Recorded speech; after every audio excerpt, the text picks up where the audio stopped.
Yo. What up? What up? Woo. Let's go, baby. What's up? Nothing, man. Episode 141. Oof. Welcome back, everybody, to the Carbon Footprint Podcast. He is Juan and I'm Sean, and every week we get together, have a few drinks, talk about things going on in the world, try to focus on things making an impact, whether they be good, bad, or otherwise. Hit him with a drink of the day. Woo, let's go, man. It was my turn to come up with a little thotty of my own. This shit is delicious. It's awesome. We did switch it up a little bit and try to simplify it. So did a little something this week called an Irish Rose. It is a Irish whiskey. So I know I looked. I was gonna do the proper 12 or like Jameson, but we wound up picking this thing called Sexton, which I'd never had. It's called the Sexton. It's a single malt Irish whiskey. So make sure you just pick an Irish whiskey. This one's really good, and the price point on it is awesome. I think it was under $30 for the bottle. So good price point as well. So we did actually with the tall glass, we did 2 shots of the Irish whiskey. We do about 4 shots of we did Starry, but you could do lemon lime, you could do Sprite. So Starry is the replacement to Sierra Mist. I don't know how I feel about that name yet. It sounds like a video game character. But I saw all the promotions behind it recently. Yeah. And I was like, what is this Starry thing, They're man? pushing but it makes hard, sense. man. It's Pepsi trying to push their brand of Sprite. Yeah, basically. So we did the Starry, and it is good. I mean, it tastes like Sprite or close enough.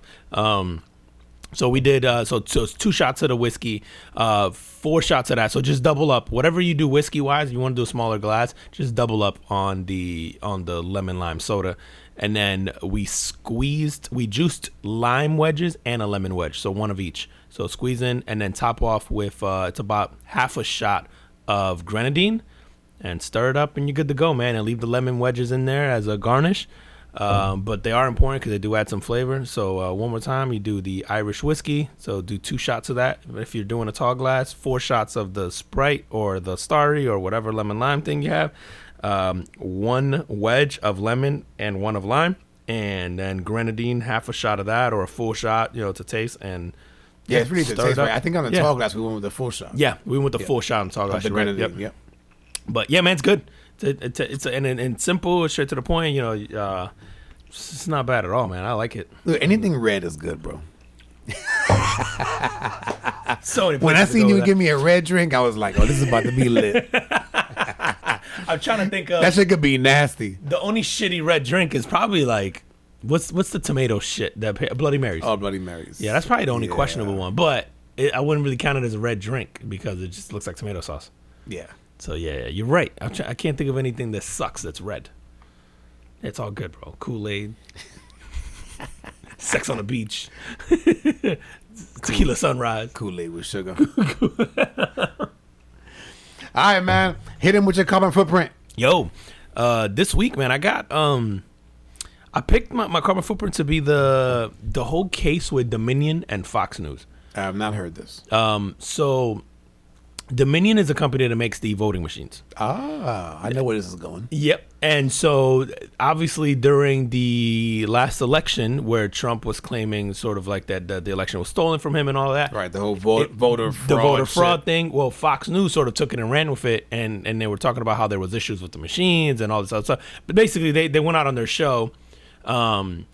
And I'm not going to pick on Fox News specifically for here because I think this applies to all the sort of like leaning, any news network that sort of leans in whatever direction. But they, I think we all know by now it's not really news. It's sort of an opinion network. And so all this stuff that they just kept spewing about the election and essentially kind of feeding into the Donald Trump stuff, it had no basis. But now you're Dominion and you're the company that's making these voting machines, you're doing stuff. So they wound up suing for defamation. Oh, wow. And the lawsuit was $1.3 billion. Get out of And here, the day that the suit was going, or that the trial was set to start, they came to a settlement.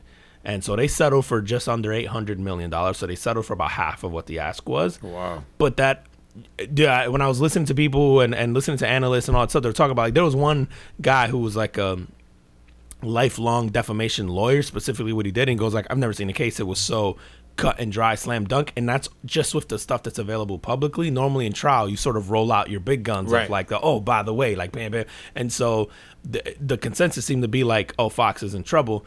Now financially they can afford it. So $1.3 billion would have been about half of their 2022 profit, I think, for Fox. Wow. So they still make a lot of money.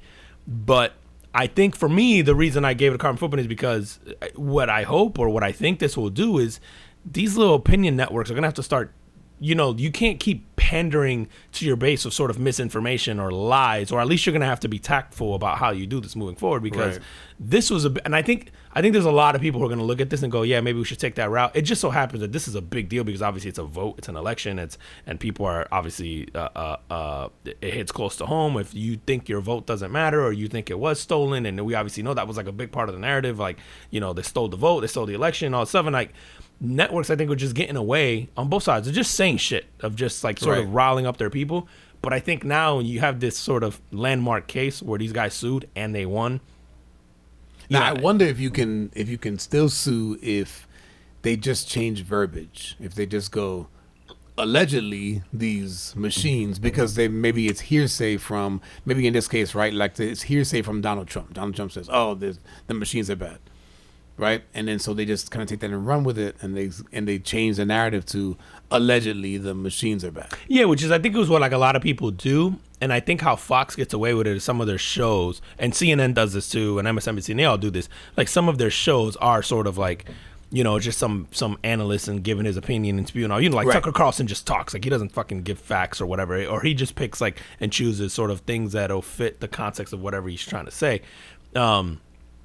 I think what this does, though, is that, yeah, to your point, they could be like, allegedly doing this and that, and we should really look into it. But I think as a news network, it's up to the people now to force you to go, okay, but you're a news network, so you have the resources to look into this. So what did your findings, you know what I mean? Like, like it does that, or as the people, we should hold them accountable. We're not, because I think we all know, like, we tune in for affirmation, not information. So, like, it may not, but I do think, and look, money talks, man. I don't care how much money you made. 800 mil is a lot of money. And when you're talking about, okay, we have to be really careful about how we go about these news stories. It is a little, obviously you still get people riled up if you go, Trump alleges that there was, voting machine versus, oh, these machines are broken and you know what I mean? Like they need to go and redo those and check those machines and yada, yada, without any basis whatsoever. Because if it's legit, we should absolutely hold Dominion accountable, like, for this. But I think when you just go and say it, and I think we all know, like, the news now doesn't really give news, right? It's just like it's an opinion network at this point in time. It's like you should be held accountable for that because there aren't people who are sort of smart enough to decipher the difference. Like, because you almost have to protect people from their own stupidity. Yeah, I was gonna say, I like, and I don't read news a lot, but I have not heard of this, so I'm sure I'm not the only one. And are the people who believe that the machines were bad, are they swayed differently by the settlement? Or is the settlement just to go, make it go away? Here's your money. Like, it goes away. And then because they are the news network of choice for many people, they just don't broadcast it. Yeah, I wonder, yeah, right. I wonder if they're talking about it at all. That'd be interesting. Right. Like, or how are they singing it? Oh, they're coming after us, so it was in our best interest. Or they just don't say anything. Because to me, just don't say it'll go away. Yeah, it just goes away, bro. Dude, like you said, we look for affirmation, right? I mean, I think we're all guilty of it. I try to watch different stuff. Like I'll watch a CNN and I'll watch a Fox News and I'll watch an MSNBC, and then I'll watch like YouTube news stuff where they're not making a ton of money, right? Just to see what like all the information is, and you can tell a lot of it is swayed, right, one way or another. But I would say most people would cling to the news network that goes with their side of thinking. Yeah, because, well, and to your point, I think this doesn't change the mind of the sort of like hardcore viewer of Fox, or just like if it was CNN or whoever. Like, it doesn't change their mind because, like you said, they're sort of tuning into someone just reaffirms what they already sort of think or believe. But I think a lot of elections are won on sort of the people in the middle who do change parties in each election, and I think that this does sway maybe people like that where they go, maybe I was leaning this way, but now, oh wait, you guys are. So you were lying. You were claiming that there was an election stolen. That maybe people who are sort of in between go, well, this lawsuit sort of changed their mind. I don't know, and I'm hoping that it does. There's so much to there's so much to hate on both sides. It's fucking terrible. I right now, really man. like. I don't even know, to be honest with you, how you. I know we talked about this like last week, maybe a week before, about like the next election. I go, dude. First of all, I honestly think that Republicans are more behind this whole Donald Trump indictment than Democrats are, because I think if you just get a conviction, he's not going to do jail time, but if you just get a conviction, he can't run for president. And so I think they're sort of okay with that now. But the other part of me goes is like, who are you gonna run? Like, he's the only guy in your party I think that could win right now. Like, I don't think DeSantis keeps doing shit like this. This week he's fucking with Disney again, and it's blowing up in his face. Yeah, what was it? What did he do? The whole Reedy Creek thing, where they did obtain control of it, but now they can't sort of. There's all these like loopholes and stuff, because of course Disney covered their ass. There's all these loopholes where it's like, okay, yeah, but now you have to pay all this crazy money to like maintain it, and you get no say. Like, Disney still has a say in certain things, and so it's like it's gonna cost you billions of dollars. And it doesn't cost you; it costs taxpayers. So like that shit's not cute. You know, we live in a county and stuff that we're like, fuck that. We can use that money for other shit. Like, we're always complaining about education or whatever else. It's like we could do that. And then there's all these other, like, there's like expiration dates to shit where it's like 50, 60 years away, where it's like, yeah, sure, you can have it, but now it's like 50 years down the line kind of thing.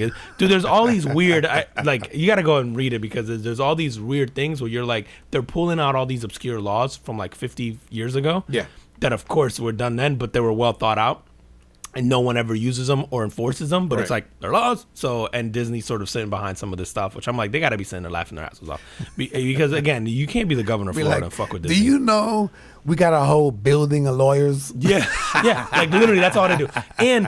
And their lawyers, they got lawyers that specialize in everything. So they got like one for everything. You know, like most companies have a lawyer, and then you have to outsource. Like, okay, we got this. Disney has someone who's an expert at at like every single thing that they could possibly have, right? Like, you figure they have trademark, and they have eminent domain, and they have, like entertainment lawyers. They have everything. So they, they'll figure it out. And if not, they have access to the best ones in the world. Like, yeah, so they're not the people you want to fuck with, but also he's expanding this whole like don't say gay bill thing, or and I know you say he's expanding it. He's expanding it now to 12th grade. So before it was like, what was it before? Grade school, and then now it's 6 through 12 as well. But it's not so. But the whole like, and I hate calling it the don't say. Yeah, gay it's not bill. really that. Not, yeah, right? yeah, it's yeah, not yeah. What it is, but it's essentially like don't teach. What is it like? Don't teach like sexuality, I guess, right? Yeah, but now you're expanding that 6 through 12, which my point in saying that don't say gay is that it really doesn't matter what's in it, because we know, again, most people don't read it, don't look, all you have to do is dub it that and go, now it's through 12th grade? I thought you were just protecting our younger kids. And now, like, so I go, you're not going to win a national election. And I think with that, I think his purpose with that was just like, if you do it through 12th grade, then you just go, the state-run schools, we're out of that. Yeah, we're out of that. Yeah. But the headline is not going to say that. Correct. And, now you get that coupled with the Disney thing. Like, I think for a guy who had a lot of wins, the problem is that the things that are going to stand out the most and they're going to use against him in trials is that. Yeah. So it's like, I don't know, man. The next election is going to be interesting because we have a dead guy and whoever else the Republicans. So who knows, man? And a guy in handcuffs. Who gives a fuck? Not to get too much into politics, but yeah. All right, man. My carbon footprint, and I'm going to be the asshole this week, is going out to a California man from Ventura, California, who was arrested for talking to people. Wait, what? So, this guy, Dylan McEwen, I don't know how to pronounce that, of Ventura, California, was sitting outside of a Walmart, like by the door, so you could see people coming in and out. Okay. And he was if they came in with kids or babies, he would look at the babies, and if they was ugly, he would tell them.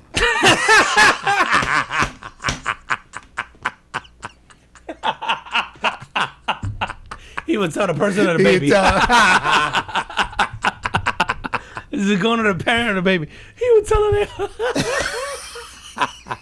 This is against the law? So most people was walking in and just going like, just kind of like whatever he says, the guys have mental issues, or that's what he was thinking.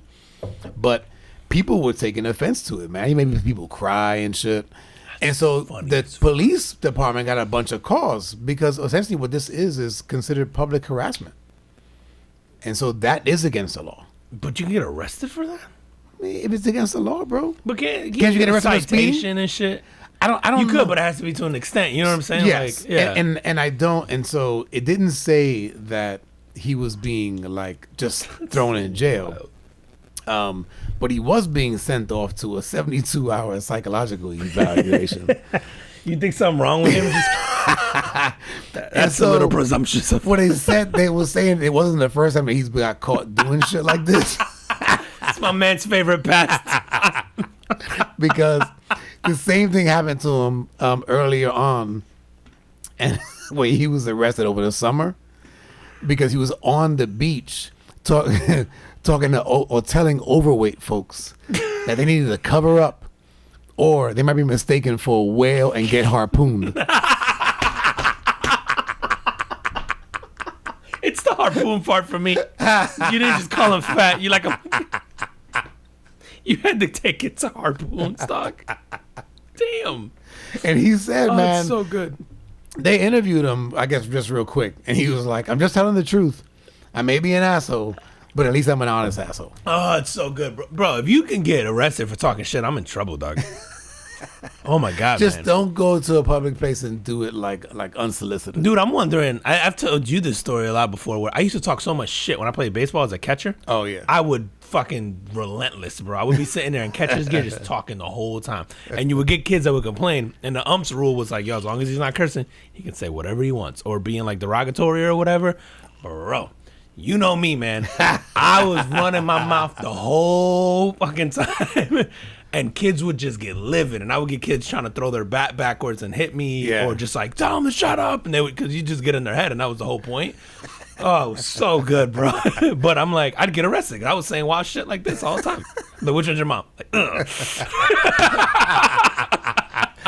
The one with the red shirt? He'd be like, oh, I'm gonna guess you ain't got a dad. Yo, the best part. How long ago did he leave? Based on your mom's looks, it's at least 4 years ago. Bro, the best part though, I was gonna, and they just didn't know, it would just make me go harder, was sometimes I could hear the ump trying to hold it in and they would chuckle. Oh, no.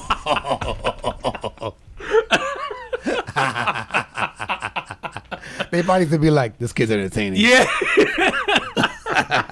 I'm going to jail, bro. Fuck, man. So what is it? Does he get just charged? So he got charged, yeah, but he's being sent off to like And a then- 72-hour psychological evaluation. Okay, and then he gets off, and then He he's back probably get talking off, shit in right. front of Walmart again. But- But if there's ever a place to talk shit though that's kind of ballsy, I gotta give this guy credit.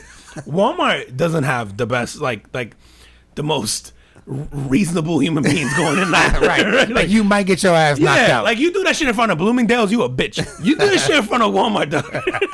I gotta respect it, bro.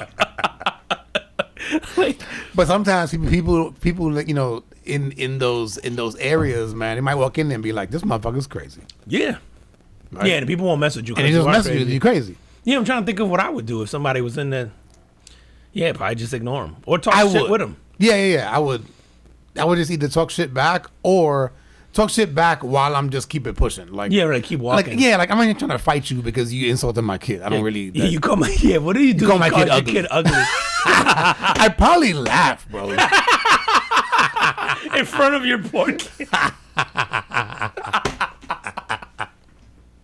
Like, well, he not wrong. I've been telling you.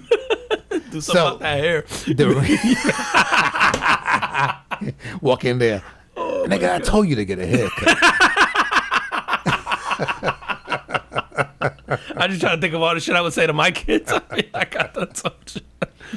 Yo, so the reason why I gave him the carbon footprint is because this guy is single-handedly inspiring all of us to tell the truth. Some of you need to be told the You truth. know what? Yeah, you right though. Some people do. Could you ever seen Missing Man? I saw you, like, you know, when your own kids, you think your kids like the cutest kids in the world and all that. When I look at pictures though of my kids now, especially my daughter's premature. She was a baby, bro. She was fucking hideous. But I remember at the time thinking like, oh, the cutest kid ever. And yeah, she's beautiful. And everybody would tell you that. And now I look at pictures, I'm like, you motherfuckers is lying. That shit. She like a naked mole rat, bro. She grew in. She's a beautiful kid now, but damn. You look at baby pictures and I'm like, yo. And You sure that's mine? And everybody was telling me, everybody's like, "Oh my God, it's so beautiful." And I'm like, I can't trust none of y'all. But you said at the time, like I thought, obviously, I'm infatuated with my daughter. Right, like, no, it's of course, like, right. But I look at pictures and I'm like, whew. Fuck. Be like, I let you that close? It didn't even look human. Bro, I saw a video this week, man, of this. You ever seen those hairless cats? Yes, my daughter's baby picture.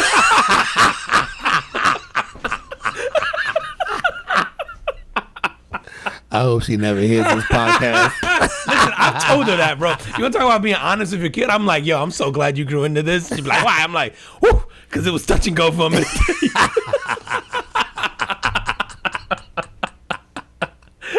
I wonder if I'm going to say the same thing 10 years from now, looking back at photos. Right? Like maybe funny. I'm looking at her through the dad's eyes now, right? Oh, man. Daddy loves you, Hazel. I do. I'm so glad you grew into it. Oh man, that's just. Listen, man, dude, I'm looked at as like the asshole of my family though for being like the blunt, honest one. Yeah. So like, but I'm sure the people in your family probably, at least to some level, like appreciate that. I think so, but I do get the shit of like okay, can you not be you right now? And I'm like, all right, I can't do both. You want me to be honest? You want me to not be me? I know, those two things are in conflict with one another. Oh man, that's so fucking funny. Bro, I'm just imagining this dude in front of a fucking Walmart. Dude, it's phenomenal. You ugly. It's phenomenal. But at least what he wasn't doing wasn't as bad as what that Dalai Lama was doing. Yo, you seen that story? Yeah, well, I didn't realize that the Catholics and the fucking Buddhists were in competition. I was like, nobody talking about this rivalry. One does it in private and one does it in public. I was like, yo, nobody talking about this rivalry. It's Yankees Red Sox. It's like, what is going on here, bro? So for those of you who have not heard, Dalai Lama was taking some backlash after kissing like a young boy and then telling him to suck his tongue. Yeah. Right? Is that what he said? Now, listen, I don't want to pretend that like I know that religion or that culture, and we all have different shit in culture. And so sometimes cultures clash, and when something like that makes sort of viral headlines, right? It's like over here, we're not, that's not acceptable. Right? You wouldn't have it never, if a priest told some boy to suck his tongue, we'd be going, okay, here we go again. It's kind of wild, bro. It is. But I wonder if there's some kind of like. I did read, and I don't know how true it is, that there is something with sticking out your tongue culturally that's okay, but the sucking part is new. You know what I mean? Like he remixed that shit. My man went R. Kelly.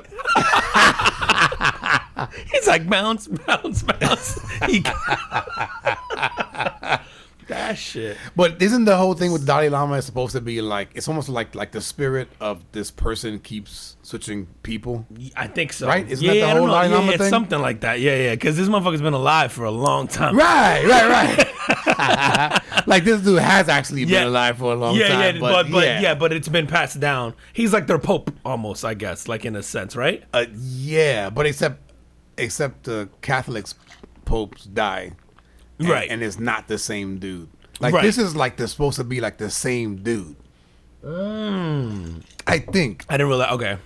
Yeah, I don't know enough about that. Yeah. Shit, if you guys are in the Buddhist community, can we just have an honest conversation though behind every religion that has some kind of fucking what do you call that? Like the damn, I'm drawing a blank. Like their leader or their fucking the whole not having sex, the celibate shit. Oh, that shit, that doesn't work, bro. It doesn't fucking work, bro. Like they all end up doing some stupid, nasty shit like that's child related or whatever the fuck. I'm like, those are related, bro. The celibacy thing and these people going like suck my tongue is absolutely fucking related, bro. Like it's asinine to me that we would remove like, human sort of like needs and wants, and I get, again, I guess that's the whole point of it, right, from a religious standpoint. But it's like you can't fight human nature, bro. And so if you don't let you satisfy those urges in the way that you're supposed to, it's gonna manifest itself in you doing some nasty shit like this. Like, not that it excuses it, but it's just like how much more evidence do we need to see between the Catholics and then like this. And I forget, there's another one out there, man. There's another religion that it just gets, it's not as, fuck, man. Wasn't it back in the day with the Mormons? The Mormons did it right. The Mormons did it right. They did it right. They, like, everybody got it. They like, the Mormons, you can have 17 wives and whatever. Yeah. They're like, all right, cool.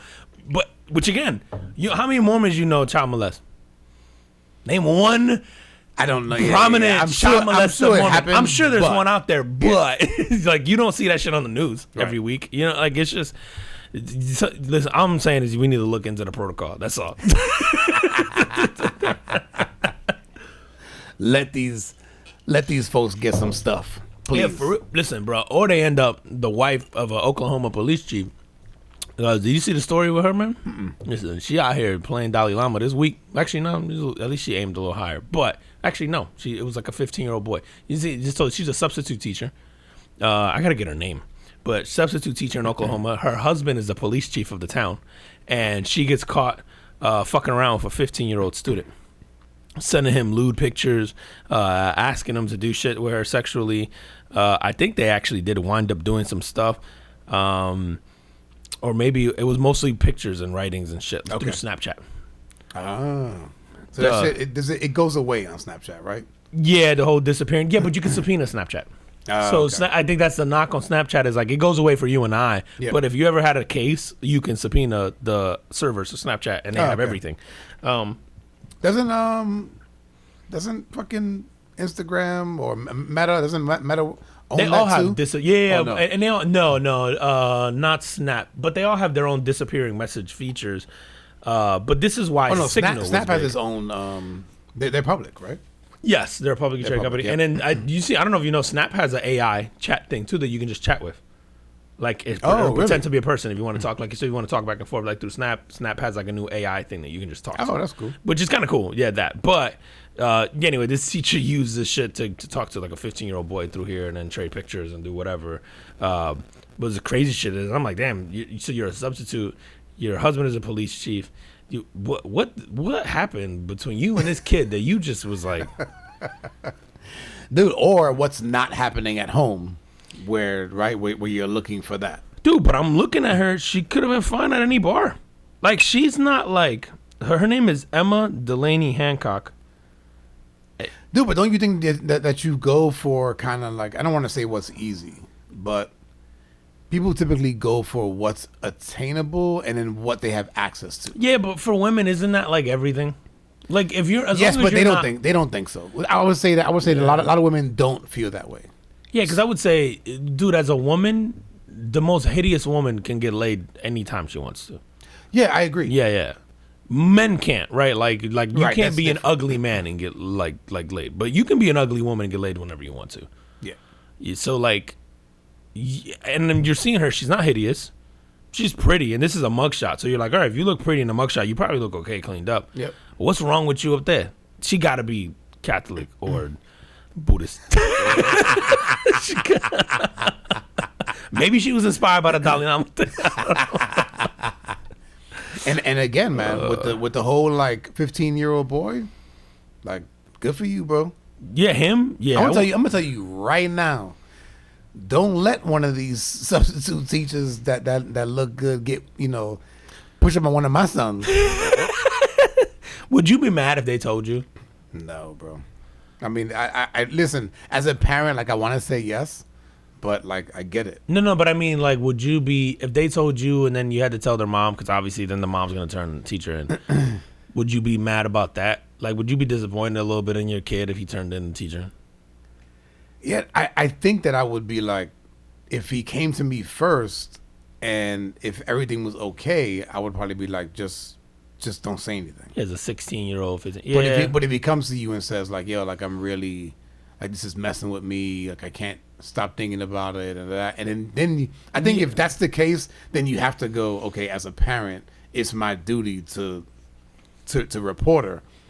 But if he's just like, I don't know, like maybe just feeling bad about it, but not really. You know what I mean? Yeah, like he came and he was like, "Dad, this habit, it was awesome." But Right. I feel kind of guilty. I feel kind of guilty. And then yeah, I'll be like, all right, man, just. It'd be interesting to see, man, like what, because like we.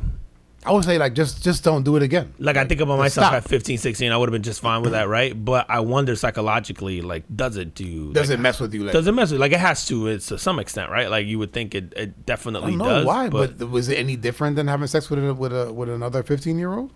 Oh, at 15, being a 15-year-old boy, no, probably not. I guess it depends on how you viewed yourself. If you viewed yourself as powerless in that scenario, then I guess. But right, yeah, like if you viewed yourself as like, yo, I don't feel like I had a choice because she is a grown up. But at 15, 16, at least for me, I felt pretty capable. You know what I mean? Like, I didn't feel like I could fuck you up. Yeah, exactly. As a boy, right? Right, yeah. as a boy. Yeah. And it's interesting, right? Because if it was a man and the girl was, we would be livid. I would fucking murder. Like, yeah, if this is a teacher on my daughter's side, I would absolutely. Yeah, but that's always not, a tough. Like you said, not from boys, because like you said, and I even see my kids now. My twins are 15, and the way that they act and things that they say, like I don't worry about them getting raped by some woman teacher. Yeah, like you know what I mean. Like that, like it's not gonna happen. If it happens, it's because they wanted it to. Yeah.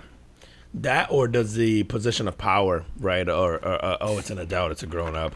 She can't force herself onto them, but she could. You feel like you have to almost respect the institution, and so you have to sort of do, like the adult. Listen, we have fights every week about respecting the institution. So, nope. Let me play devil's advocate. Nope, not in my house.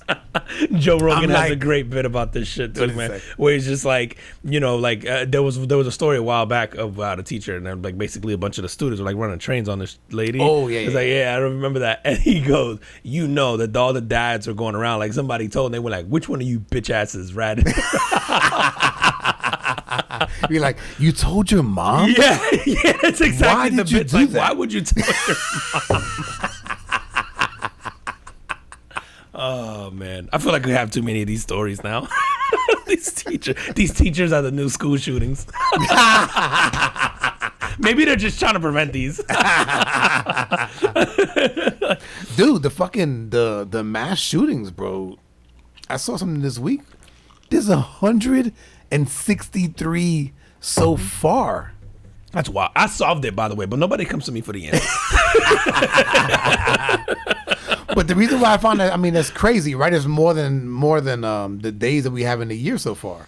But it's like, so first of all, a mass shooting is 4 or more people, and so it's one. It's just 4 or more people. Yes. Okay. 4 more people, and then it's like, it's just under like 1.5 mass shootings a day is what it averages out to. That's crazy. That's man. fucking That's nuts, pretty dude. high. That is the American way, though. Like that is literally like the most American thing. No other country even comes close, right? Like, is there anybody else in the double digits even? Like year to date? Oh man, like, there probably. I would isn't, imagine bro. there's not, but I don't know. Yeah, dude. I feel like because I got an answer, I got a solution to the whole mass shooting thing, bro. Like if you, and this won't solve all of them because people are a little fucked up, and so maybe the element of surprise is part of it. But I think you should be able to be like, yo, I want to fuck some shit up. I'm not mentally all there. I got a bunch of guns. You should be able to register. And then what we do, bro, is we take people on death row and we put them in these scenarios. You set up these role play scenarios. Like, what you do you want like to do? Fucking Like the Purge or some shit. Or, yeah, what's that or other Hunger one? Games. Hunger Games. Yeah, That's the one. it's exactly that. You do some Hunger Games shit. You go, what you want? You want to shoot up a supermarket, and you set up a scenario where all these prisoners are like pretending to shop in a supermarket, and then you let the fucking mass shooter go ape shit. But we got to televise it. We make it entertaining, bro. Just like Hunger Games. The caveat being, the prisoners don't get any weapons. But if a prisoner survives, so only one person can leave the room. Presumably, it's going to be the mass shooter. But if a prisoner ends up killing you, then he gets time off his sentence. I have added entertainment. But if you're death row, what time are you getting off? Then do you actually get off of death row? Yeah, so maybe you go, now you're off of death row, it's life. And then maybe you sign up and you do it again. It's like, yo, we take out 25 years or whatever. Like instead of life, Dude, now you're down to 20. People would be cheering for him. They'd be making money on social Yeah, media. it'd be wild. I'm saying, look, I solved mass shootings. I solved the whole thing with people on death row for 30 years and us wasting taxpayer money. I added another element of entertainment, of betting. Look at Tax this, bro. dollars? Tax dollars is going to, listen, vote for me. Damn it, I'm running for governor. I'm Pedro.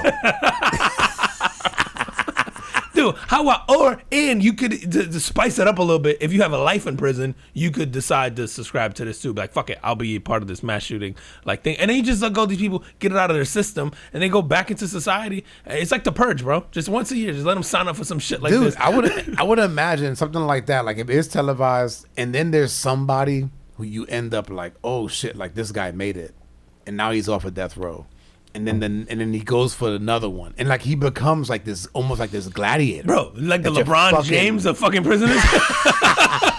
Of Hunger Games prison games?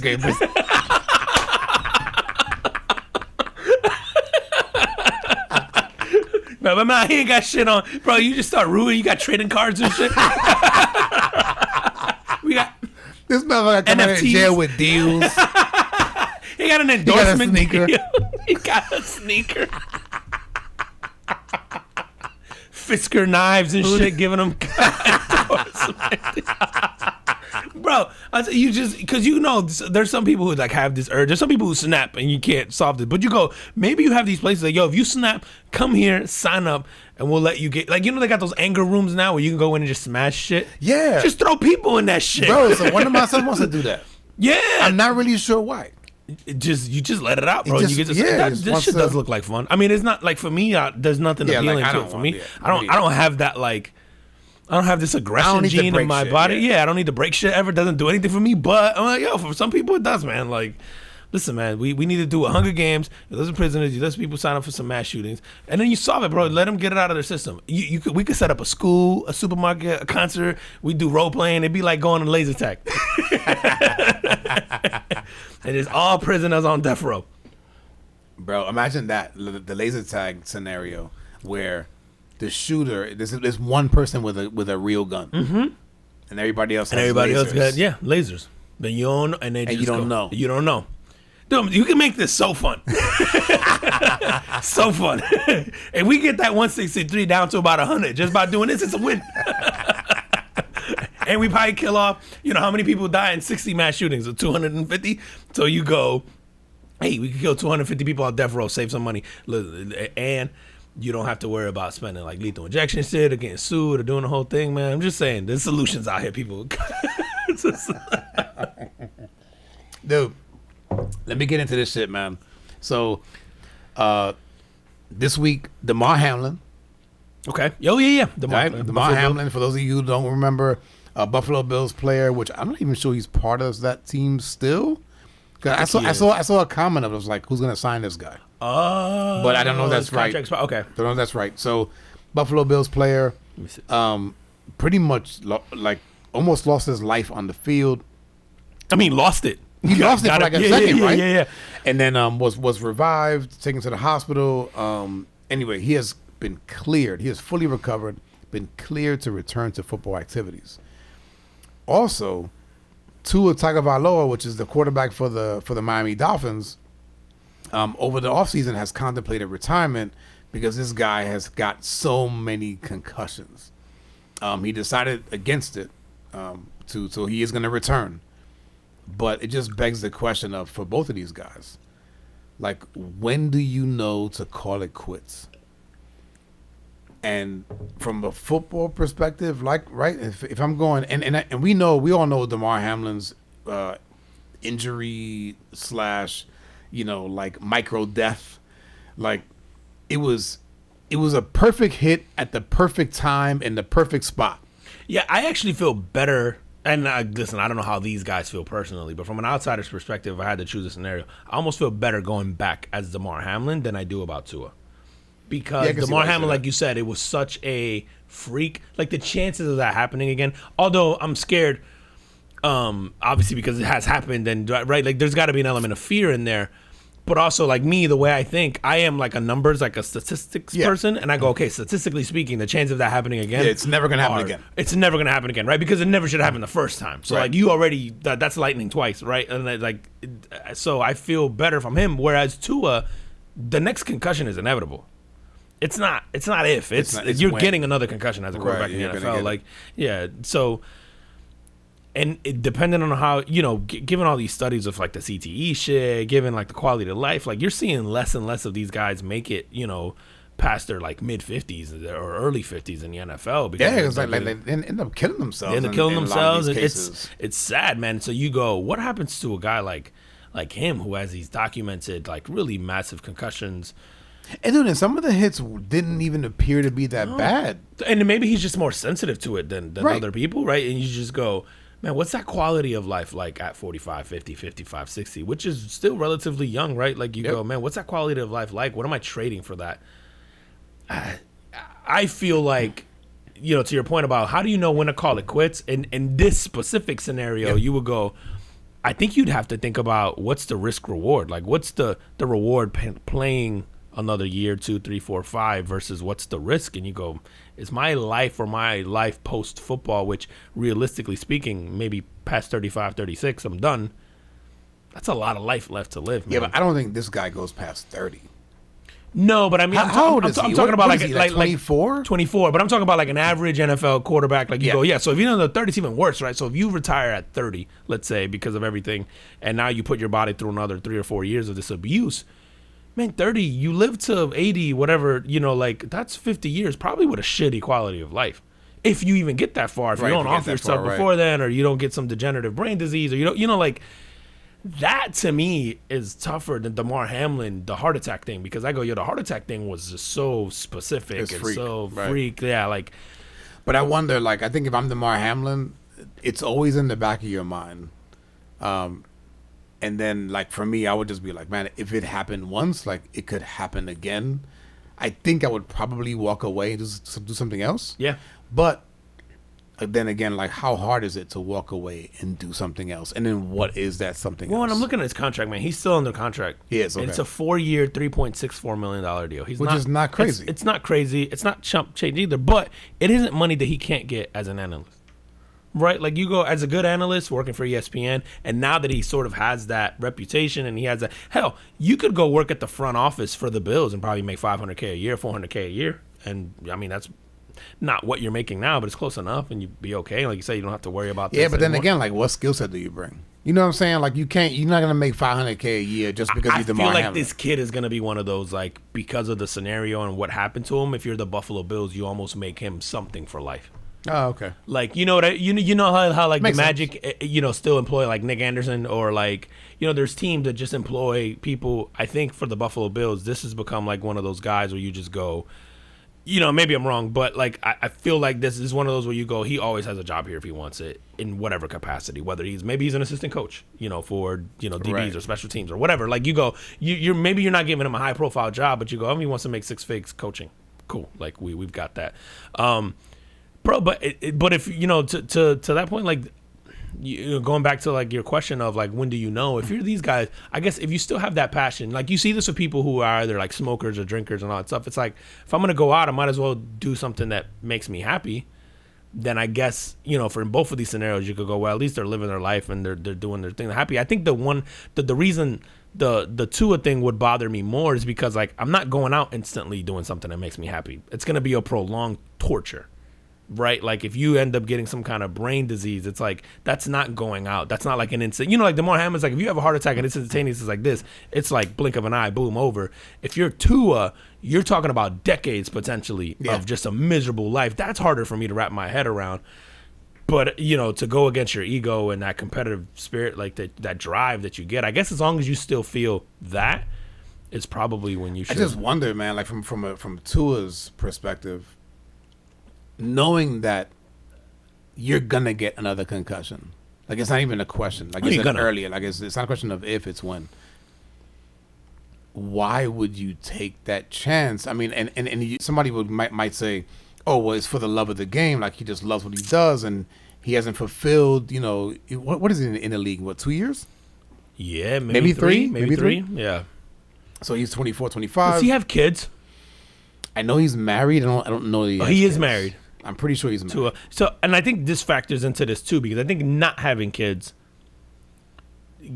I think your thought process is a little different there because you're still in that selfish mode. And I don't say selfish in like a shitty way. I mean, like, you don't have to worry about anybody other than yourself. Right. And so I think you see this a lot with people who don't have kids. It's like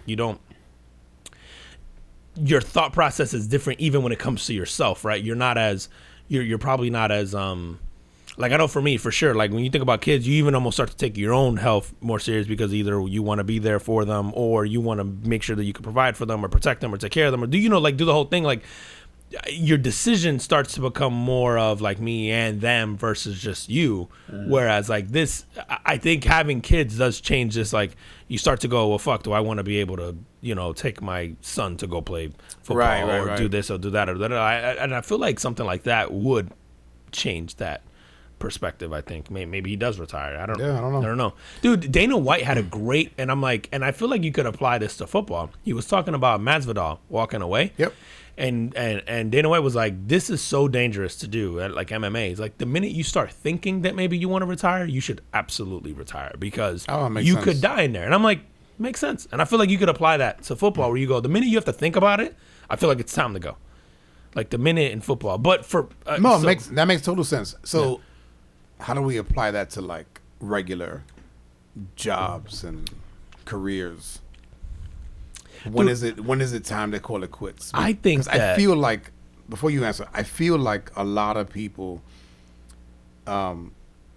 get essentially like locked into jobs and careers and then go, okay, well, I have to work until I'm 65 or whatever the retirement age is now.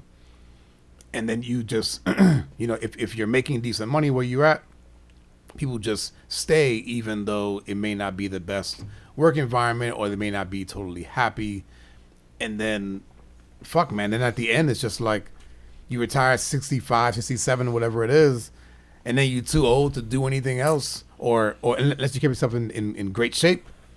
Or you could be in great shape and still fucking pass away 6 months later. Like, I just wonder, like, what is the best, like what are the signs of when it's time to call it quits? Dude, I think, and you can apply this to every scenario, not just work, but anything, a club, whatever. Like, when more times than not, you're not looking forward to going to do what you're about to do, I feel like it's time to walk away, right? Like, if you wake up for work and every day you're like, I don't want to go to work, it's probably time to stop. You know what I mean? Like, if not that job specifically, at least. That place. Or that place specifically, right? Like, maybe that doesn't mean retirement, but that definitely means you need to go somewhere else.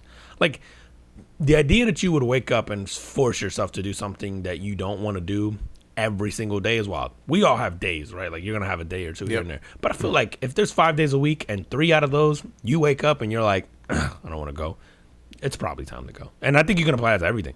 If it's like, something you volunteered for, if it's a club, if it's a relationship, if it's anything, if you wake up and more days than not, you're like, I don't want to be here, it's probably time to go. For work, for retirement, I think if it's not bringing you joy or anything, like if it's not bringing you joy anymore, if you're like thinking about like, if I could get out of this today, I totally would, it's probably time to go. Like, dude, good, if we were doing this pod, man, and you think about like if we did this every month and 3 out of those 4 times we did this, you were like, man, this is boring, or this sucks. Yeah, or whatever, right? I'd be okay if this got canceled. Like, every once in a while, you might be like, okay, like I needed that day. But if you feel like that, like every time you're gonna do it, or 3 out of the 4 times, it's like, it's probably time to stop. It's time. Yeah, like I think that's the, I don't know, maybe the happy, maybe that's oversimplified, but like the happiness indicator is like, are you forcing yourself to do that? Yeah. And if you're forcing yourself to do that, I feel like that's the answer. It's like, and then the other piece is that sometimes people are in jobs that where they make enough money to support their family, and I can really gear this towards men, men and fathers, right? That you make enough money to support your family, and then you go, man, I don't want to do this anymore. But then it's like, well, if I don't do this, then what does that mean for my income? And what does that mean for my family? What does that mean for my bills that we have, and all of that, my lifestyle and my kids' lifestyle, my wife's lifestyle, right? So it's like the when you have to support other people, sometimes you make decisions that you wouldn't make on your own.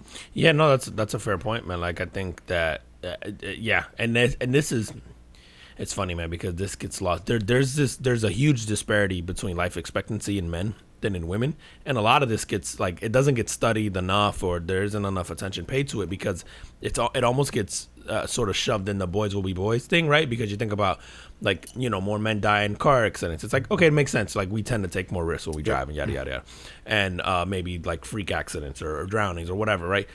But if you take that even deeper, man, and you eliminate some of those things, men are 4 times more likely than women to die by suicide.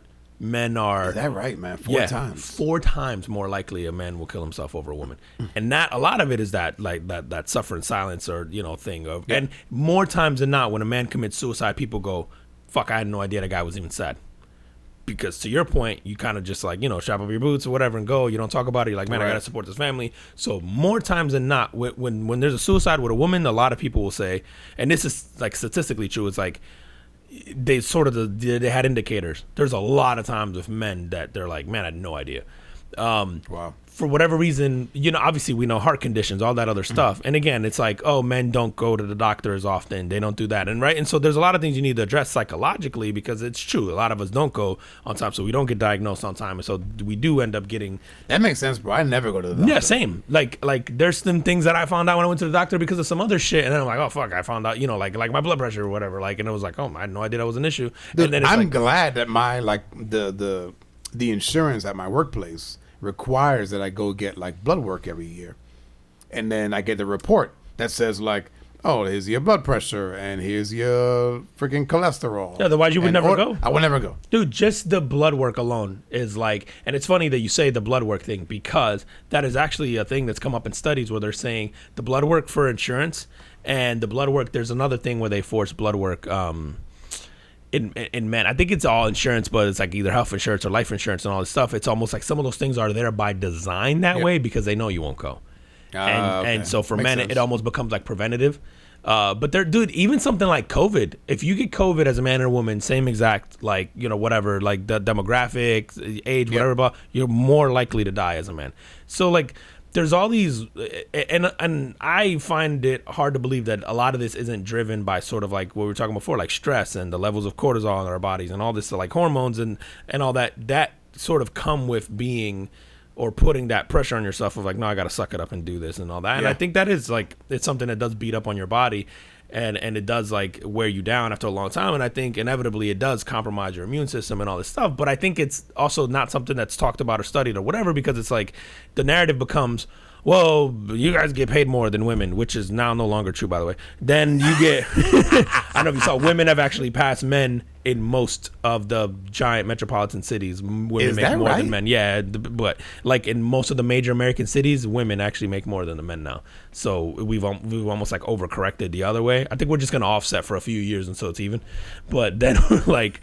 I think it's just not cool or whatever to sort of talk about like the disparities between like health in men and women, because again, I think it just chalked up to like boys will be boys. Yep. And maybe society of how we look at ourselves. And you know, listen, we're guilty because like you and I, like we both like we don't go to doctors, we don't do that stuff. So we're equally as sort of guilty in perpetuating this state of Yep. what it is. But it is something interesting, man, that you just go like, why? You can apply to the whole like Tua thing or like when knowing to quit thing and all that. It's like that how do you even undo that mindset so that you can make a decision like that that's good for you? Yeah. Yeah. I think that I mean, you can apply to anything, right? Like, when's the right time to leave a relationship? When's the right time to cut off a friend or to distance yourself from family members or people that are toxic to you, right? Like all of that. Like, it's like, when is the I don't know, man. The friend stuff I got good with, man. Like the Really? other people, even family members, man. I would say I've got really good at like, yeah, I'm not like, I'm bad about keeping in touch. Period. yeah. So same. So it sucks for me, man, because I go like, oh wow, like I really love that person or I really like that person or whatever, and I don't reach out. If I don't see you on a regular basis, I'm really bad about reaching out. And I always wonder, I go like, man, am I looked at as like the asshole because I don't? I think for guys it's normal though. I don't know, man. Yeah. Like, because I'm, like, to your point, I'm the same way. I'm shitty about keeping up with the ones that I like. So cutting off the ones that I don't like is really easy. And then, but I've gotten better at that as I've gotten older, where I'm just like, nah, that person's kind of draining to be around. Either because they're always just pessimistic or negative, or just up to no good or whatever. You're just like, I'm not picking up the phone when they call or text or whatever. I just won't answer. And I've done that with like some family, like mostly extended family. My close family's pretty good, but like some extended family, man, like I just won't talk to them. Like I've got people I straight up just won't answer their messages because they're just draining. Like I don't want to deal with that. I don't want to like, you know, we all have the family that complains about the same shit all the time, or just, and I'm just like, nah, shit's just like, it's draining. I don't want to be around that. Like it's definitely not how I want to choose to spend my Saturdays, hanging out with you, like, you know, after doing the other shit that I don't want to do all week. I just got done with doing shit I don't want to do. Yeah, I don't know, man. Like it's I've been feeling like that lately, man, where it's like my weekends, I used to never. Sorry, let me take a step back. I've always look forward to weekends. I mean, weekends because you get to just do whatever you want.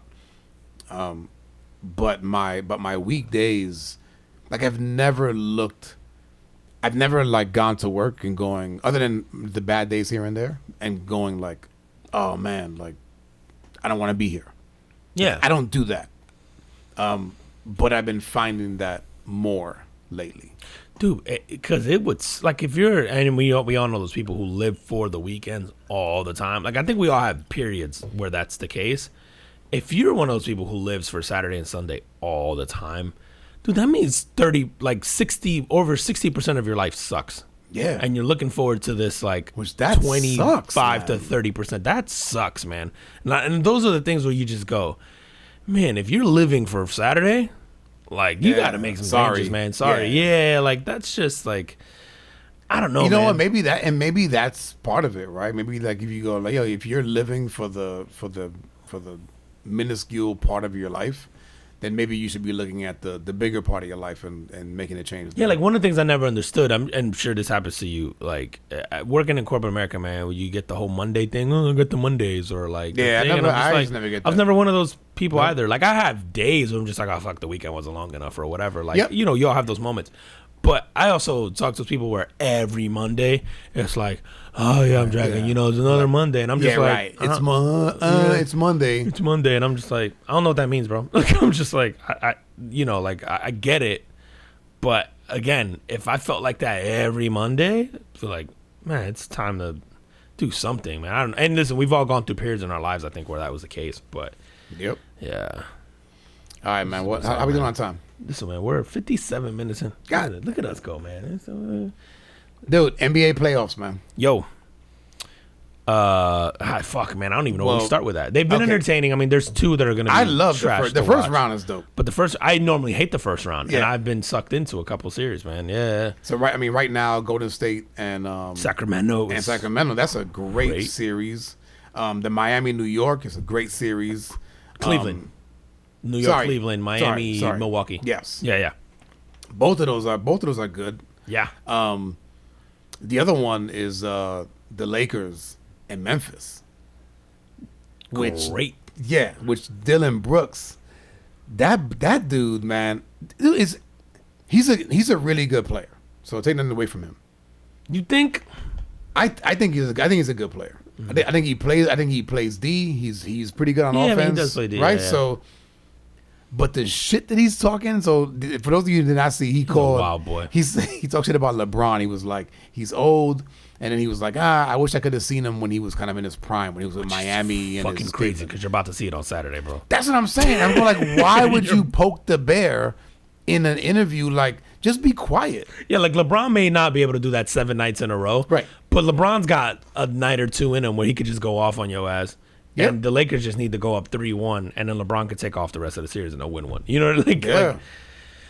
So, I mean, that's an intriguing series. And then we got Draymond Green, who stepped on Sabonis's like ribs, right? And I saw the thing, man. And when I saw it, even in slow motion, I think it was partially out of frustration because he was getting his ankle grabbed. Yeah.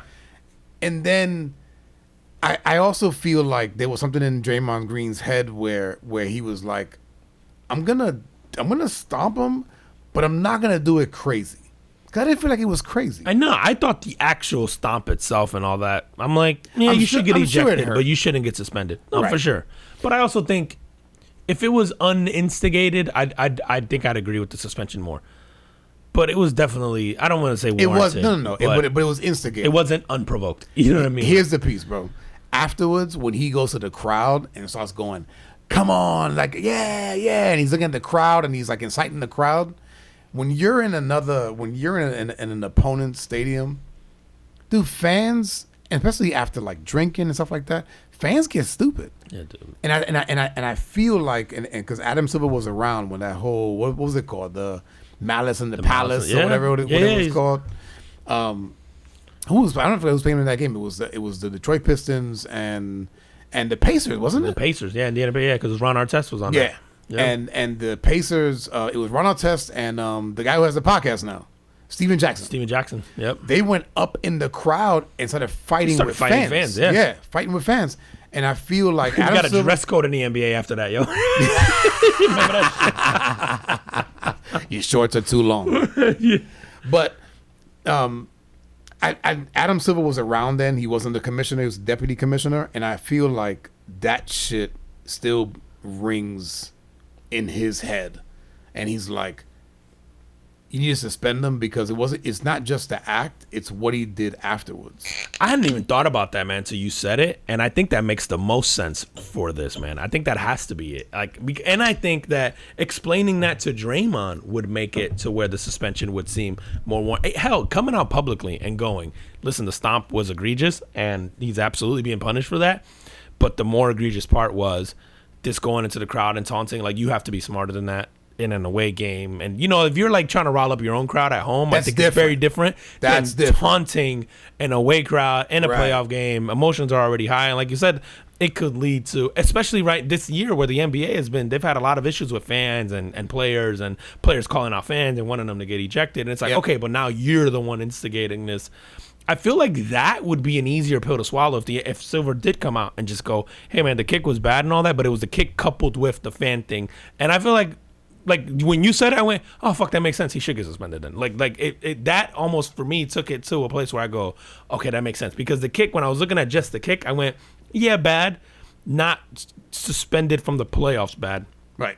When you coupled that I in agree. with he's taunting the crowd and all that, and I thought about it, I went, oh, fuck, that's actually a great argument for that because you're right, that could lead to way worse than you just stomping this guy. Yeah. Like, that could lead to a whole And scenario. I would imagine that they had that discussion with him to go I like, would hope dude, so. here's why we're doing this. Don't do that shit again. And I guess we'll find out because Draymond isn't shy. That's so true, yeah, he'll, that's he'll true. come out and he'll talk, and he has his pod and he does all this stuff. So I feel like he'll come out and say something. Yep. Hopefully. But So, man, but that wait. makes the most sense to me. So 50 Cent posted on his Instagram. Oh God. And he was at the game, which it was a bunch of celebrities. Where I was just like, "Where are they?" I'm like, I wouldn't even know how to find Sacramento. But he posted on his gram, and he was like, that he told Draymond like, "Yo, like, why you do that for?" And Draymond goes, "I'm a big stepper. I'm out here stepping on shit. It's the playoffs."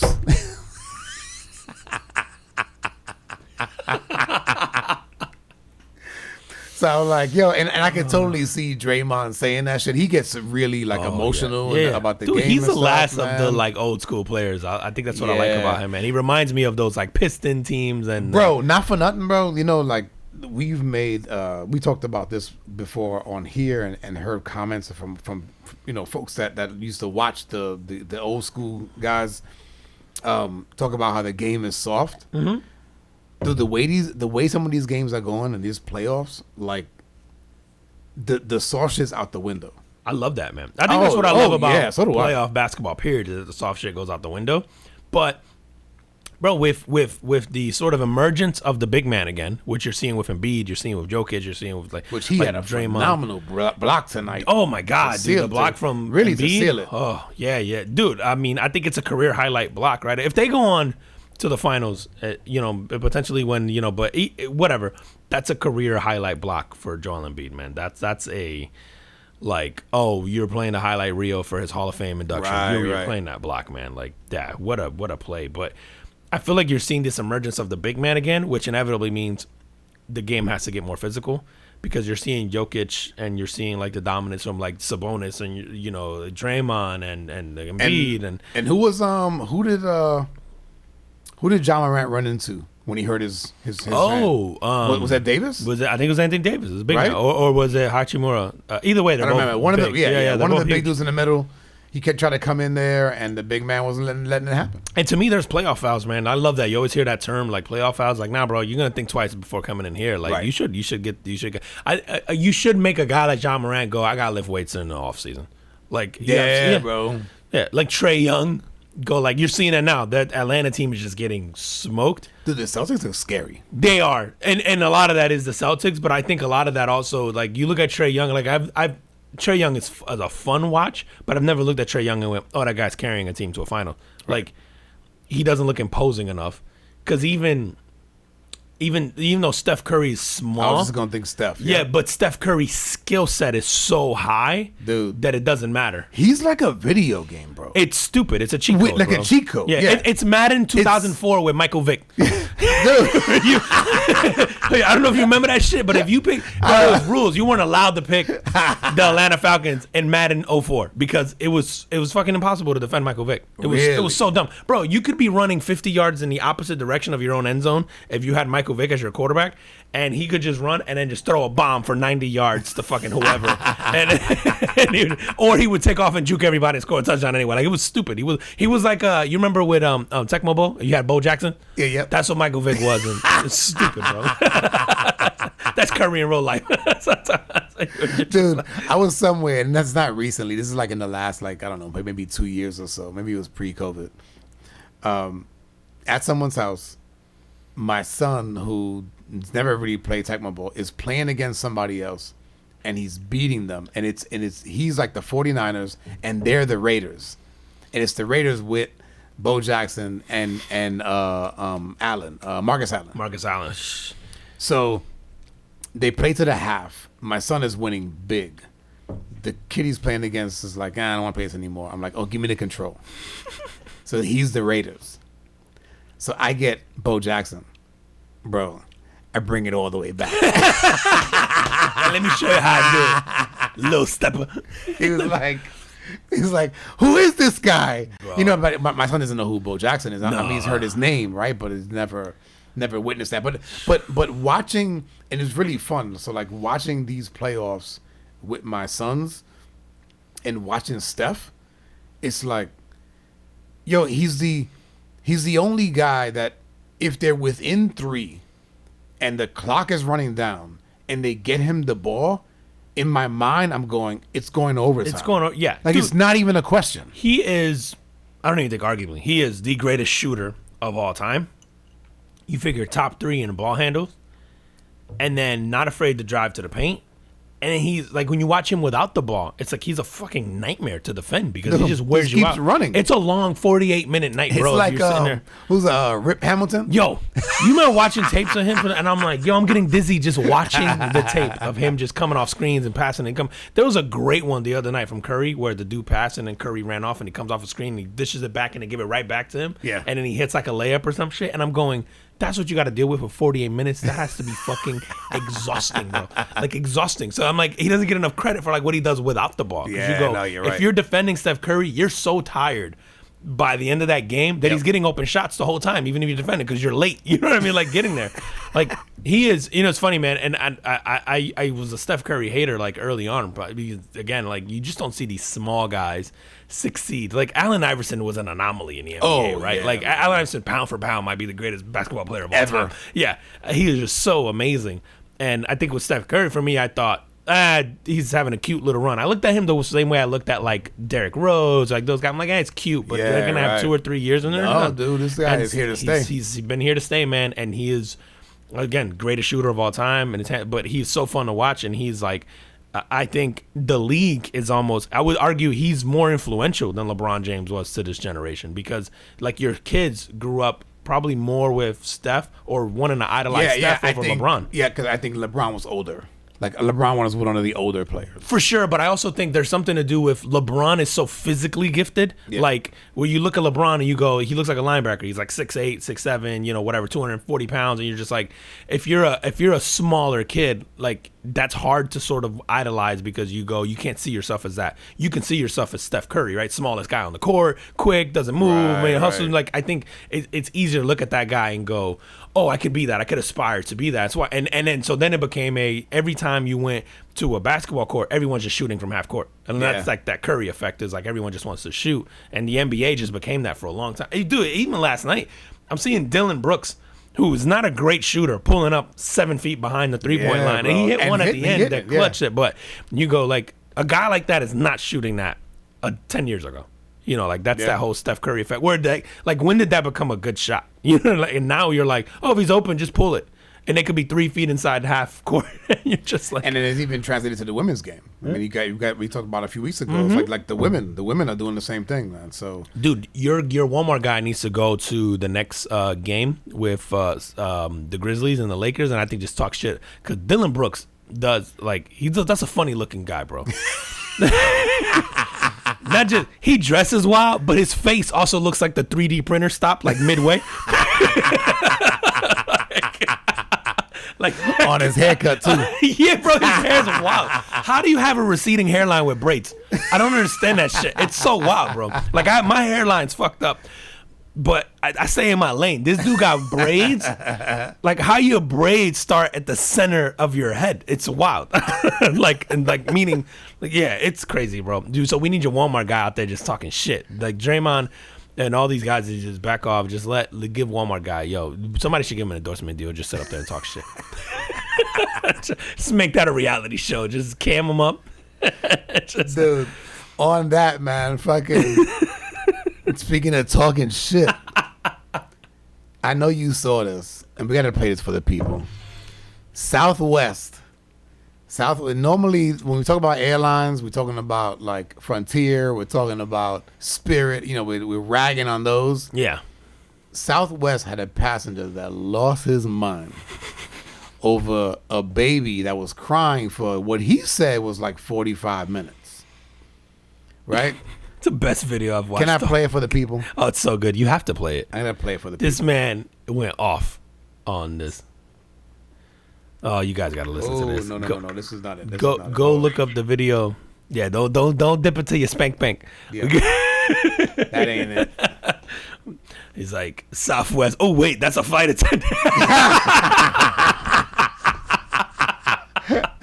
You can't even Google shit safely no more, bro. Right? Okay, watch this. Passenger loses his mind over a baby.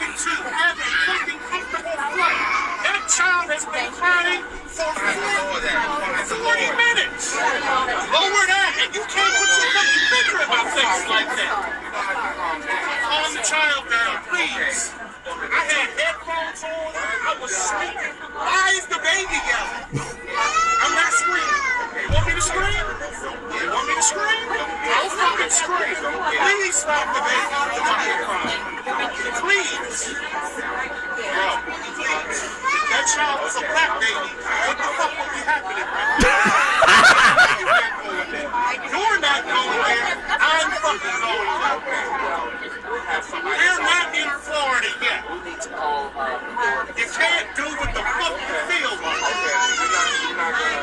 Fuck.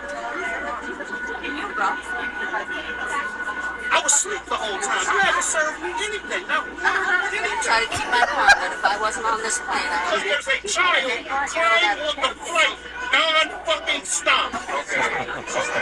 That's what's Who's happening. worse, a baby or a grown-ass man acting like that? Can you lower that voice? No, let's not. No. Let's be rational. Hold on. You want to be rational? No. Don't tell me what the fuck I need to do. Let's be rational. We are in a fucking tin can with a baby in a goddamn echo chamber. And you want to talk to me about being fucking okay?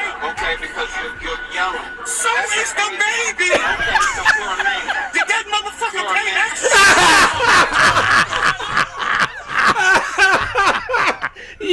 Yo, Did that motherfucker pay extra? This is the coldest line towards a baby. This video goes on for like 2 more minutes, and it shows him landing in Orlando, and the fucking police coming to talk to him.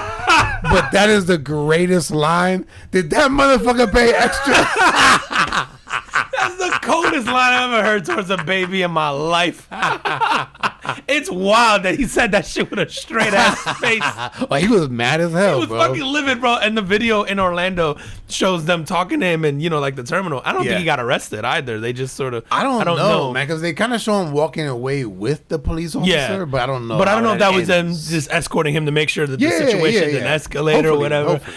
It's fucking. I mean, he brings up some valid points. Yeah, like you said, like, yo, let's bring it to right. This is a tin can. Like, we're all in here together. The guy's like, you're yelling. This motherfucker goes, the baby. and yo, not for nothing. So like, he's like, yo, I've had headphones on. I'm still hearing this motherfucker yelling for the last 45 minutes. Now you've had a colicky baby. So do you get on a plane with your colicky baby? And I don't know if this one was or not. Yeah.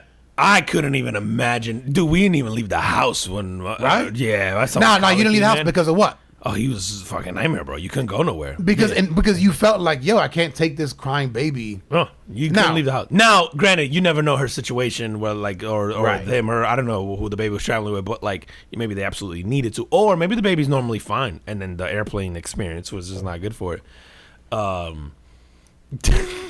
That shit though, bro. This guy, he's like, every time he's like, "Sir, you're yelling." He's like, "The baby's." I like he brings up some valid points, bro. Like, yeah, dude. Like you said, like, and typically the baby will cry for just only a few reasons, right? But if they have like, if the ears are clogged, like typically you bring a bottle or something, and I don't know. Parents can usually quiet down their kids, so I can imagine what that's like. For somebody who's just going like, what the fuck is going on? Can somebody please shut this kid up? That motherfucker pay extras. That's the coldest line I've ever heard towards a baby in my life, bro. Yo, but not for nothing. I mean, listen, and I know obviously like there's practical and common sense sort of prevails in these scenarios, right? Yeah, but you go. If to his point, if he sat there and just went wah the whole time, I guess, is it okay? Not. But if he had some mental illness, it is.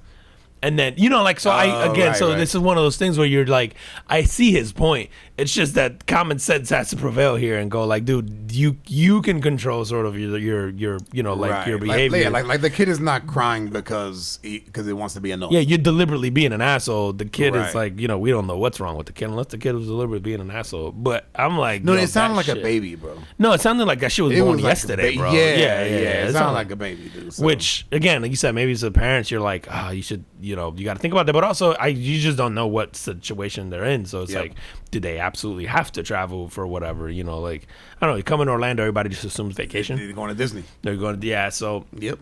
That shit, bro, had me crying when I heard that guy's like wearing a tin can. But the fucking that motherfucker pay extra. Calling a baby a motherfucker is already kind of wild, right? Like, we just agree that you caught his. You know what's funny? That shit never crossed my mind that was bad. I was like, that motherfucker is loud though. Like you, like how you go Samuel L. Jackson on a baby, dog? That shit's wild. Can y'all take that little motherfucker out of here?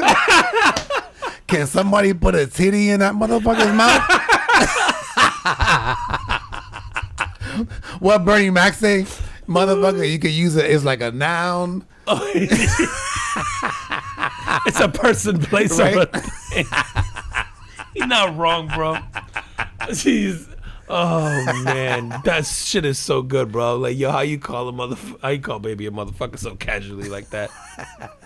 And then ask if he paid extra, which is a valid fucking question. Yo, should you? He probably not for nothing. The baby probably didn't pay anything. No, it's It was free. 'cause probably you ride on the- But should you on have the to lap. pay then to bring a baby on a flight? If yeah, like I don't Yeah, know. but Should if- there but be it- a fee for a baby? But if you pay, then what? Does that give you a license for the shit for it to cry? Should there be a quiet room on a plane that you could like go into, like a bathroom stall type thing where you go, hey, yo, it's Sure, muffled. but then if you have to build that into the plane, like everybody pays more. Does that bother you? Like, have you been on a flight with a crying baby?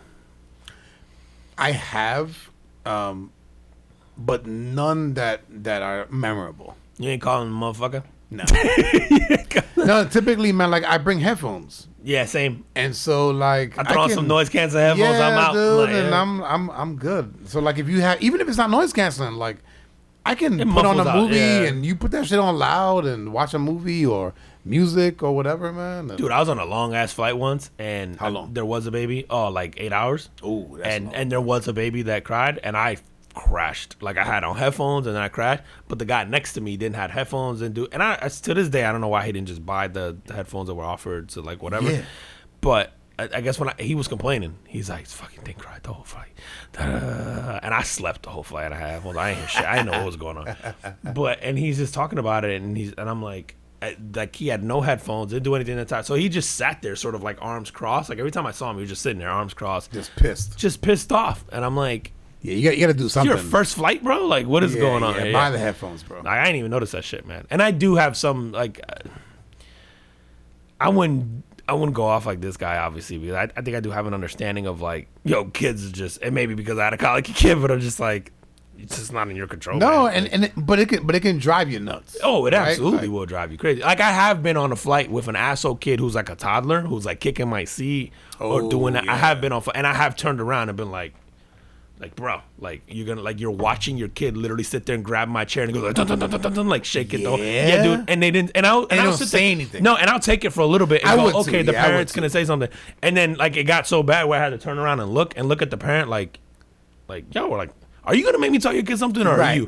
And I know some parents will be like, just you say something, please. Like, I'm just sick of this shit. You know what I mean? Like the lady gave me the look like, yo, have at it, bro. Like, Yeah? she gave me the look like I can't control him, like, or I'm exhausted or whatever. Like, and I was like, I just looked at the kid. I'm like, yo, can you stop?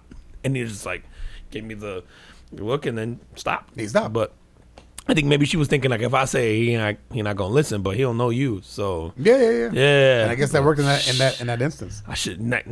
What a wasted opportunity. I'm like, yo, motherfucker, stop shaking my chair. Stop shaking my chair, bro. It's the greatest shit ever, bro. After 2 years old, man, you can hit him in the throat or the mouth. Bah. Yeah, man. All right, Oh, man, hit me shit, off. man. Finish me off with this hitman job. What is this? thing you told Yo, me about? I can't believe you hadn't heard this story though, man. Like, I haven't heard this. You haven't heard? Okay, so, dude, there's this guy. Actually, let me start this off with. There's a fake website called rentahitman.com. Okay. And the website is like a spoof. It was like started as like a joke, and then I want to pull it up. So rentahitman.com is like a legit site, and it started off as a joke. And then what happened was it actually lures people who really want to become hitmen. So they go on there and it becomes like a job, it's like job postings, and people will go on there and literally be like, apply for it. Like you go on there. So it'll be like, I need somebody that. Yeah, So like, and then apply for this. No, they'll apply to be the hitman to pull off the job. Oh, so there'll there's be, like, already fake posted jobs. Yeah. Oh, okay. And so what's happened is like law enforcement has actually used the site now to almost like bait potential hitmen into like going in there applying, and then they arrest them when they pull off a thing like. So when they pull off the kill. or the guy, yeah, when depends on who it was. Is it the Can you baby? imagine, right? We'll let the baby go. Is it that rapper down the street? Yeah, right. Right? Yeah, dude, they might be like, depends on who it is. He's willing to do it for a pretty low price. But bro, there's this guy. He's a former military. He goes on the site, and literally, he's a FBI guardsman. I don't know what that is. He's a Tennessee Air National Guardsman. The FBI was the one Okay. that caught him. Okay, So okay. he was arrested because federal agents had responded to the ad on that hitman site, and it's a parody website. His name is Josiah Garcia. He told an undercover FBI agent that he needed money, and he thought it would be good at killing people because of his military experience. So he goes on his this motherfucker had photos. He kept on putting up things about why he so initially he applied, quote unquote, and would put things, and didn't receive a response. He would put additional information as to why he was more qualified. This is the greatest LinkedIn job ever. This guy's like, no, I can kill people because I did some time in Beirut. You know what I'm saying? Dude, when you read that story, I was like, that's a Marine. He's an Air National Guardsman, which normally that means you did some kind of military before that, right? You don't usually go straight National Guard. No, you can. Can you? Yeah, you can. Yeah. Okay. So then, dude. So he did dude. They have follow up questions on why do you want this job. This motherfucker replied, I'm looking for a job that pays well, is related to my military experience, so I can support my kid, my kid who's on the way. And what can I say? I enjoy doing what I do. So if I can find a job that is similar to it, such as this one, put me in, coach. Yeah, my man gave it. Listen, he's trying to be all he can be, bro. He committed to the shit, bro.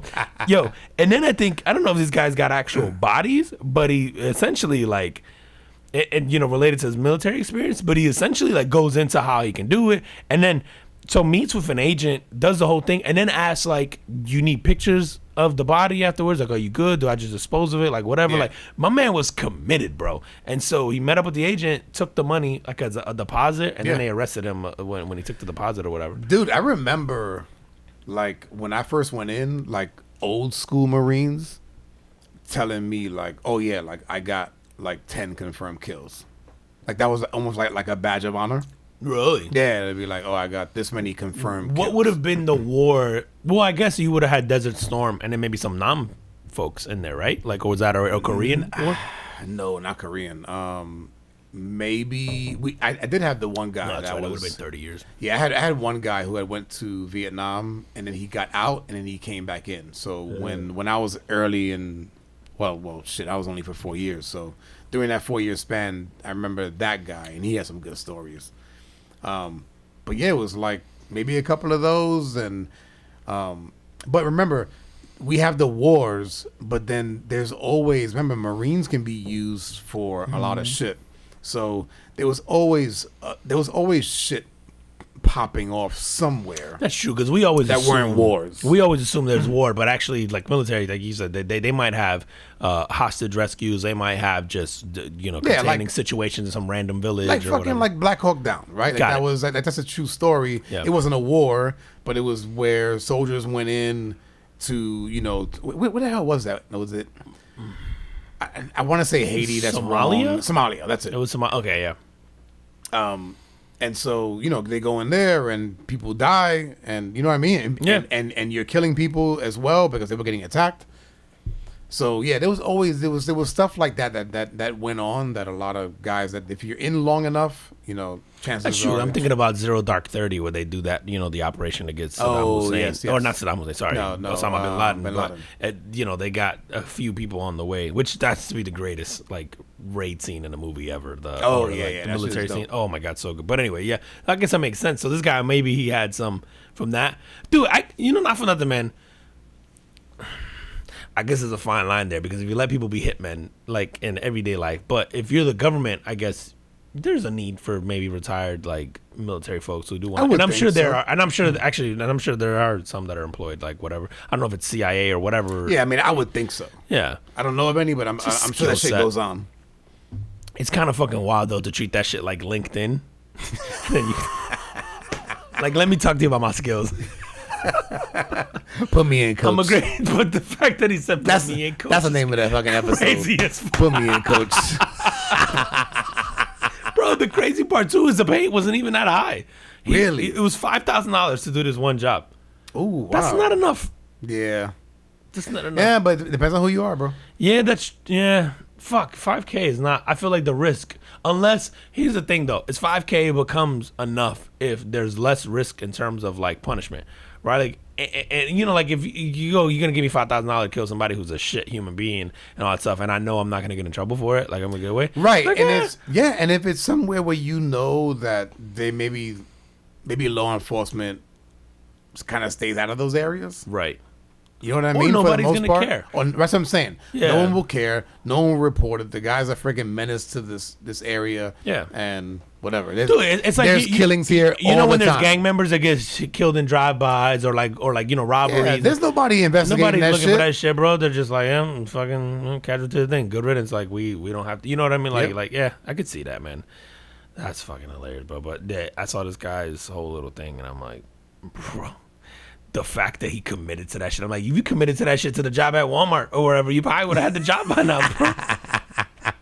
Maybe you should start sitting in front of it talking shit to people. All right, man. Yo, on that, tell them where they can find us. Yo, at the Carbon Football Podcast on Instagram, the Carbon FP Pod on Twitter, Carbon Football Podcast on TikTok, YouTube. YouTube has us down as a podcast as well, and we got the videos up. And then all your favorite listening platforms, man. We're on Apple Podcasts, Google Podcasts, Spotify, Stitcher, TuneIn, Amazon Music, Audible, Geo7, Ghana, Podchaser, Pocket Cast, all of them, man. So if you're, whatever you listen to stuff to, you'll definitely be able to find us. Leave a review on Apple. I think Spotify lets you leave reviews now as well, if I'm not mistaken. I think if you have premium. So yeah, leave us a review. Let us know what you think. Try the drinks out. Thank you guys for the support, man. It's been fun. Listen, man. I'm so glad you do that portion. I wouldn't remember half of that shit. Give you a printout, a paper.